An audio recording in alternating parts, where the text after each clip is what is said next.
Hi, I'm Joanne Murcho, a museum educator at Crystal Bridges Museum of American Art, and this is a close-looking exercise in your My Museum kit. In this video, we will be exploring Trois noirs rouge, which is French for Three Blacks Over Red, by Alexander Calder. Calder was an American artist, but he named many of his artworks in French. Why do you think he did that? Well, he had a great love for France, which he got from his mother. As an adult, he lived in France for part of the year and had a home and art studio there. Before we begin talking about this artwork, let's take a moment to let your eyes wander all over the piece. Look carefully from top to bottom and side to side, paying close attention to all of the details you see, such as the colors the artist is using and shapes you may recognize in this sculpture. Please pause the video to give yourself a few moments to look. Alexander Calder was born into an artistic family. Both his grandfather and father were sculptors, while his mother was a painter. Calder was very good at math, so he decided to go to college and study mechanical engineering. While taking on many jobs and traveling the world on a ship working as an engineer, Calder was very moved by the beauty of nature, such as ocean views, sunrises, the moon and stars, and mountain ranges.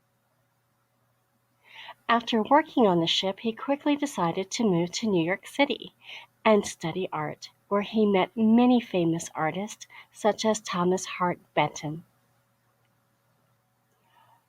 Calder was very creative and made many forms of art, but his most imaginative artworks were his mobiles. When you hear the word mobile, what comes to mind? Exactly, something that moves. Calder made many different kinds of mobiles of different sizes. Some hang from the ceiling and some sit on the ground. At Crystal Bridges Museum, you can see both kinds of Calder's mobiles. Many of you may have seen a baby crib with a toy hanging from it with interconnected pieces and figures dangling from the ends. That's also called a mobile. If you move one hanging piece, then the other pieces will move too. So let's take a good look at Calder's mobile. Do you notice that some of the geometric figures are oddly shaped? What colors are these figures?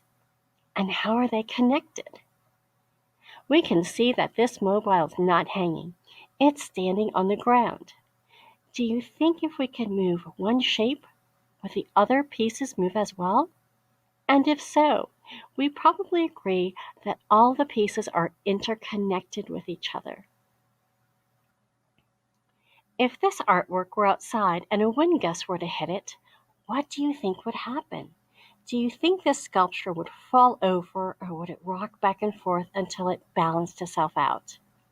It probably would not fall over, because this sculpture is a good example of something that is balanced. In science, balance is the ability to hold something upright and steady without falling down. For example, have you ever tried to stand on one foot? What happened? Did you put your arms out to balance yourself to make sure you didn't fall? And can you name other ways in which balance is used? It's easy to see Calder was very influenced by nature and the sciences such as physics and the study of the cosmos. Cosmos is another way of referring to the stars and planets, and it comes from a Greek word that describes a neat and joined together universe. Physics explains gravity and the way things move. Calder was fascinated by all things that make up the universe and the laws of physics. How might this sculpture remind you of the universe? And what are some things that make up the universe? And what do you think holds those things together? Thank you for watching. Now, please feel free to go to the art making video that is related to Trois noirs rouge, or in English, Three Blacks Over Red by Alexander Calder. Remember to keep in mind what you have learned here so that you can have fun making some interesting and wonderful art.